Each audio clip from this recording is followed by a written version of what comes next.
Please excuse us. We're having technical difficulties that are beyond our control. But it's only a temporary situation, meaning that we're ready to rock and roll. Right now.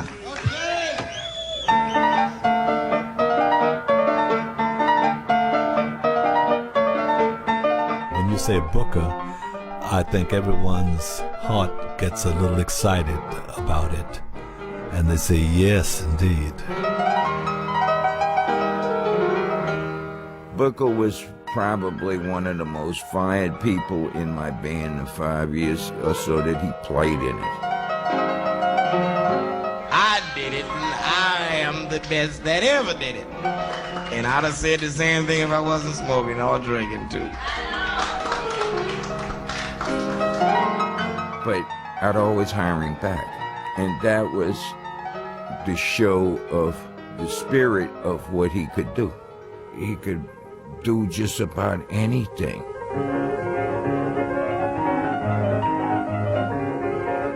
He was very much a stream of consciousness player with a huge repertoire of songs, harmonic ideas, and rhythmic ideas that he pulled out of the hat like a musical magician.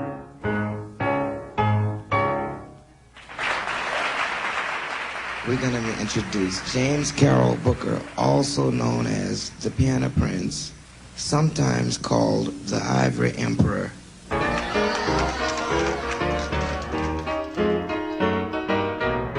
Hello, I'm Joe Boyd, writer and record producer. The first time I met James Carroll Booker III was in a recording session in Los Angeles, 1973. And he just sat down and played perfectly, just beautifully in the New Orleans style with incredible fluency.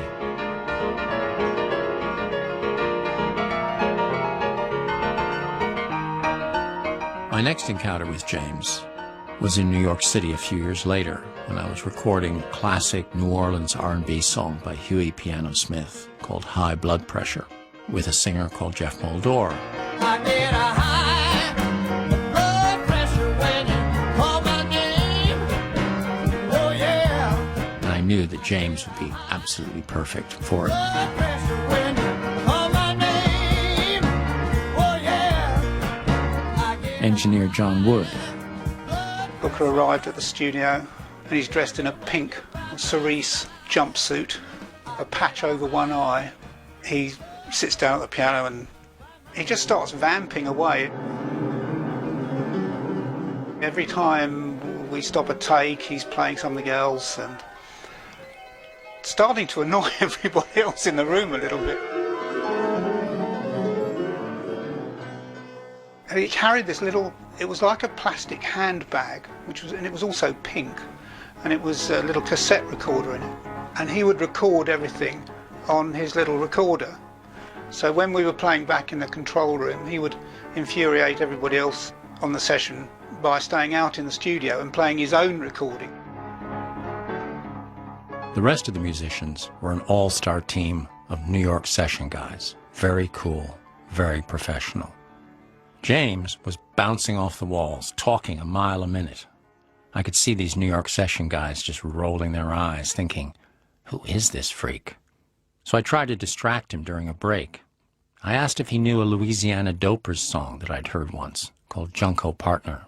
And Booker looked at me, stopped playing, gave me this funny look, and he said, Junko Partner? Know it? That's my theme song. Down the road, whoa, come on, Junko Partner right now. And it was just amazing. And after consulting with John Wood, my engineer, I offered James $1,000 if he would let us record him in New Orleans, just him and piano. And he rejected the idea out of hand. He said he needed his band. But sure enough, 3 weeks later, my phone rang. It was James saying, how about that $1,000? Down the road, come on, Junko Partner. And he only had one demand. He was loaded, it was loaded. He insisted that he have on the piano a candelabra. I asked him why. He said, 'cause I'm the Black Liberace, baby. Is everyone all right? New Orleans pianist and composer Alan Toussaint knew Booker in the 50s when they were both starting out. Well, he was so classically trained he could play Rachmaninoff as a little boy. He must have practiced when he was 6 months old, I don't know, because by the time I heard him he was 12, and it sounds like someone who has been playing for 20 years. Can you tell a little bit about how you and Booker started playing at such a young age in clubs and on records and things in New Orleans? During those days, radio stations usually had a little piano in their station. And Booker came up just like I did on an old upright that was never totally in tune, but radio stations' pianos was a little better than ours. So we'd go in when no one was on as a special artist and sit in and play those pianos. And sometime the DJs would say, well, go in and play a piece on the air.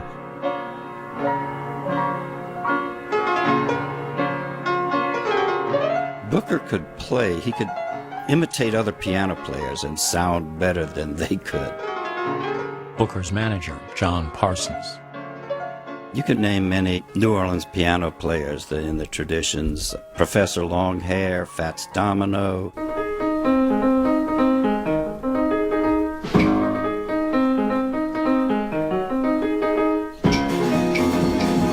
They would use James Booker, actually, if you look at some of Fats Domino's old records. You look at the fine print, it's James Booker on the piano. Well, I'm going to New Orleans.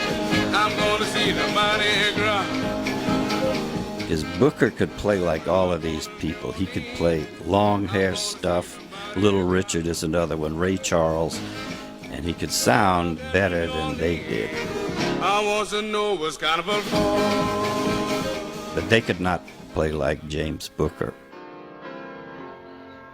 Ladies and gentlemen, what I'm playing for you tonight is the story of all of my influences, from Beethoven to Ray Charles. Hope you like it.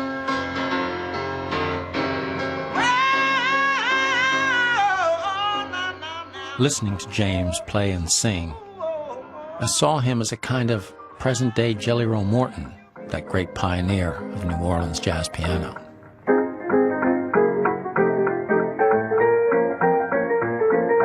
He revered Jelly Roll, even joking on occasion that he was his reincarnation. All right, you know, it is true that I was born on December 17th, 1939 at Charity Hospital.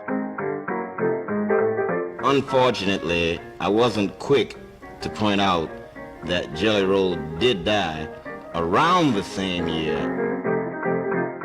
Jelly Roll also went around Biloxi, Mississippi, where I was raised by my mother's sister in nearby Bay St. Louis, Mississippi.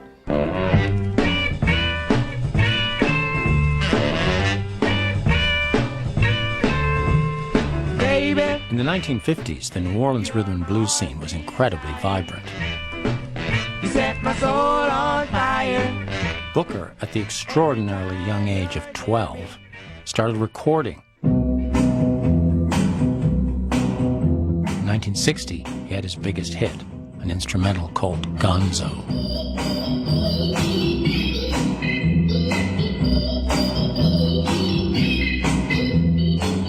Mac Rebennick, better known as Dr. John, is another influential New Orleans pianist who worked with and learned from Booker. Booker taught me how to play organ. He was a slamming teacher. After he'd play his piano lessons, which was a lot of Bach stuff and things like that, he would play all of these hip boogie-woogies from that time zone. Back then, when he was just a kid, we didn't touch the piano. You know, that's how Booker had us intimidated back then.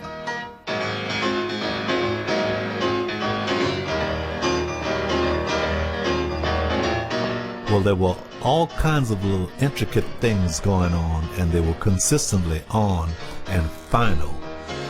And he played it as if he was living the moment. Do you think you can explain a little bit about what it is about Booker's technique that makes him unique, that is so remarkable? I mean, is there something that differentiates him in the way he uses his left hand or the way he... His left hand is very, very interesting because there's a general copycat kind of Booker thing that we all have tried to do. We all mimic at some times. And it sounds like a regular romping semi-junker blues.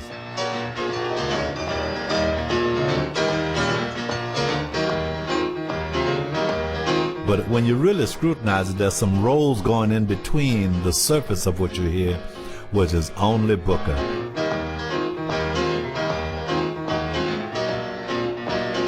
And it would be so consistent and so on till you would never know how complicated that is. It just sounds like, oh, he's just having a good time like everyone else. It seemed to be better, but we don't know why.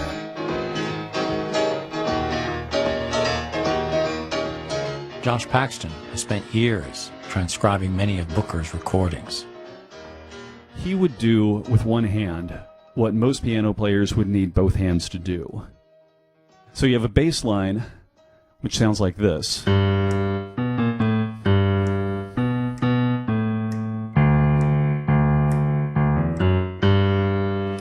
Then an accompaniment with some chords over the top of it, which sounds like this.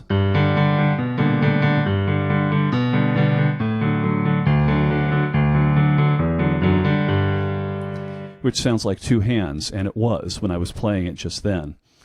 But now let me go back and do what Booker did, which is play that whole thing with just the left hand.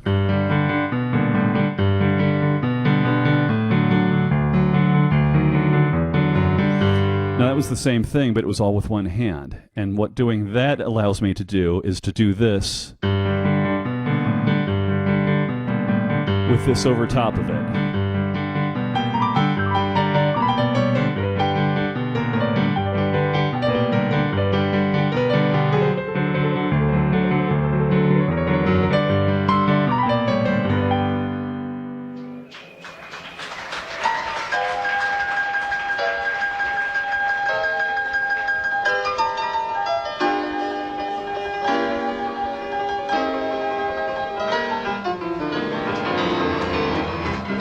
The upshot of the style that he was able to create with playing all these different parts at the same time is that he was able to make the piano sound like a whole band.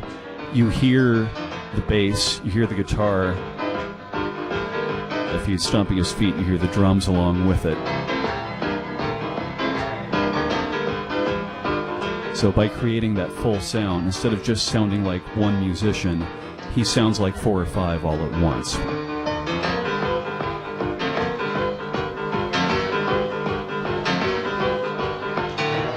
Throughout the 60s and 70s, Booker was in great demand as a session musician.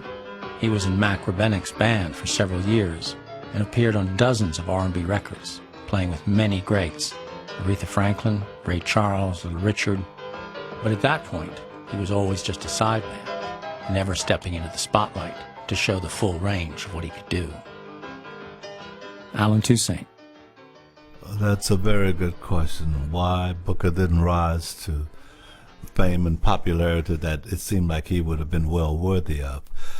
All musicians always thought of him as, yes, he is the cat, he is the guy. And how New Orleans in general, well, he always could get a gig. It may have not been the gigs that were suitable for framing, but I think Booker, for some people, for many, was a problem to understand and get along with it, and to guarantee that he would cooperate. Like he may be on a gig somewhere, and after the intermission, Booker may not show up on the way back. But I don't really think that he is a bad guy that happened. It was just that he was a kind of radical individual in some ways. Oh, just let them talk. If they want to. Mac Rebennick.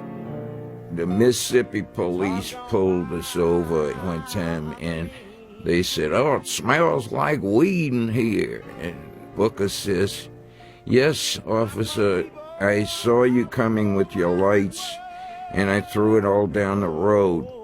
And the police, instead of pulling us over more, said, "Get the hell out of here." And only Booker could have pulled that one off. Let them whisper, let them whisper, for they know now, they know now. I mean, it says that me and Booker were originally junkies. What's between you and I? He changed from being just a junkie to an acid head and a lot of other drug things. You know I'll be loving you.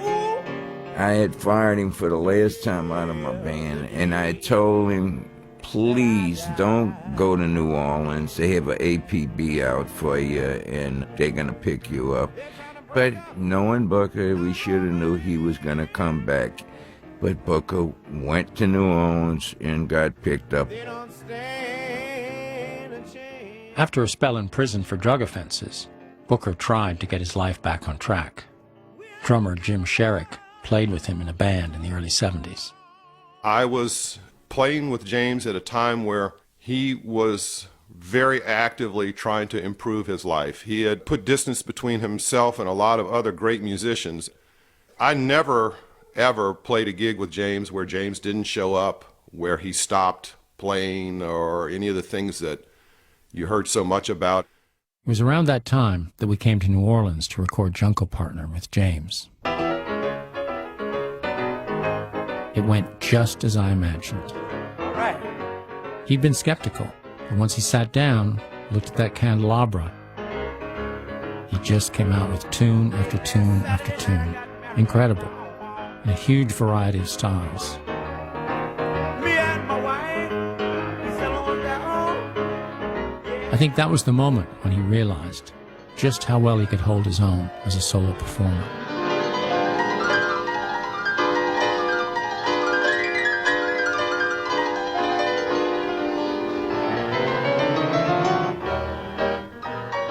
Some of the best live recordings of Booker are from the trips he made to Europe soon after that. James Booker, welcome to England. Very good to be back. And this occasion is for a European tour. Yes. I'm doing an album in East Berlin, and I'm doing a tour of Germany. The styles that you've been playing for us today represent the best part of the New Orleans piano, right? The Fats Domino style, the Alan Toussaint style. Yeah, well, that was a very small portion. You know, it would take me the rest of the year to really go through the whole thing. All right. Is everybody all right out there? Did he talk a lot about Europe and what it was like playing over there and how he was received? Everybody okay? Yes, he did. He had such great reception there, I thought so. and they were very into his performance. They appreciated the amount of talent he had on the piano, and he was playing some large halls in Germany particularly. Look over there, I'm gonna take your old boy. He was tremendously inspired by all of that. I remember when he returned to the States for the first time, it was a renewal time for him. I think he felt like he was starting to feel some real acceptance, and unfortunately, the backside to that is he came back to New Orleans, and we're somewhat notorious for doing this. People can be superstars in Europe and come back to New Orleans and be faced with the same situation of playing to small crowds again. He found that to be particularly frustrating. What would you like to hear? I think I'll do what I feel like doing. That's what I better do. Do what I feel like doing. I was profoundly affected by being with somebody that was that amazing and was still struggling. Thank you, baby. God bless you. Man, if you're this great and you're still struggling and you're still making $35, $40 for playing 3 sets a night or something like this, then there had to be something wrong. I deserve the Congressional Medal of Honor for working 25 years without a vacation. That's because I love it. If money was everything, I wouldn't be here now because I'd have quit it a long time ago. The Maple Leaf was a popular New Orleans club, which became a home for James with the uniquely eccentric combination of music venue and laundromat. You could clean your clothes and hear Booker play at the same time. The manager, when Booker started his residency there, was John Parsons. James used to love to hang out at the Maple Leaf in the day, so he would come in and Alice would be working, the barmaid, who invented a drink for him called a pink panty, and Booker would do his laundry there, and the way he would do that, he would come in and he would take off all his clothes down to his underwear, and he would put his clothes in the washer, and a woman would come in and you'd hear a scream, and there's a naked man in the laundromat, and it would be Booker. Beautiful, beautiful, beautiful.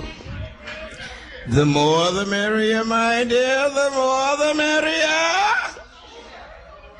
James's mind really was kind of getting out of control, and he was wearing his underwear on stage and urinating in cups, all the stuff that people love to talk about, that when your friend does this, it hurts you deep to your soul. Has this time healed your wound, my dear? One thing I think that I avoid talking about a lot of times was James's homosexuality, which I think is really inconsequential to his music. But I can remember one time going to Lou and Charlie's, which was a jazz club in New Orleans. And it was a rainy night, we stopped the car right before Lou and Charlie's, and James went into this thing about that he was nothing, that he had been unsuccessful in love and his sexual acquaintances in life, and that he was nothing, he was neuter, he said.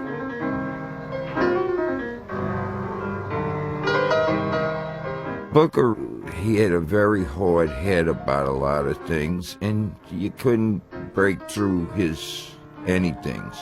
We had lost a lot of musicians because of Booker over the years, but he was so good. I mean, there was just no way we would consider leaving him fired. I mean, he was special.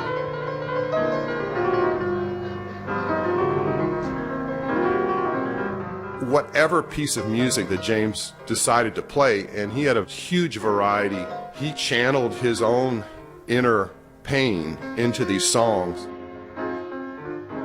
He was able to make you feel as if he was speaking of himself even when he was doing a standard. Nobody cares about me. I ain't even got a friend. Don't even know I'm living. When will my troubles end? You know that black night is falling. Despite his poor health, James recorded another studio album in the early 80s with record producer Scott Billington. When I knew him, I think he was struggling more than ever to get his life together because he'd had addiction problems and maybe some mental illness. And he'd taken to wearing a three-piece suit and tie, and he'd gotten a job at New Orleans City Hall as a typist and file clerk. It was a real challenge to get him to engage with the other musicians, to engage with himself. He led the other musicians on a sort of cat and mouse chase for the first couple days. So on the third day, I decided I'd go to the studio early and just listen to all of the tape that we'd captured. And there, standing at the door of the studio when I arrived, was James Booker. And he asked me, he said, "Scott, can I go in and record now?" And I said, "Sure, man, let's go." In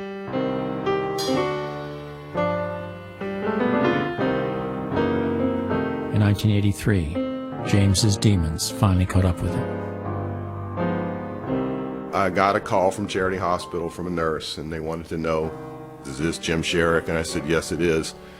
And she said, "I'm calling from Charity Hospital. Do you know James Carroll Booker?"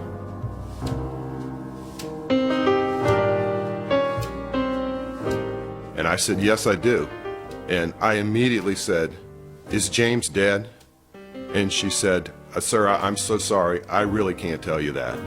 And I continued. I said, "Ma'am, please tell me, is James okay? Is there something wrong?" And she finally relented and said, "Yes, sir. I'm sorry to tell you that Mr. Booker has expired." He was wheeled into Charity Hospital in a wheelchair, where whoever brought him there left him, and he died while he was waiting to be seen at the hospital, probably as a result of a drug overdose.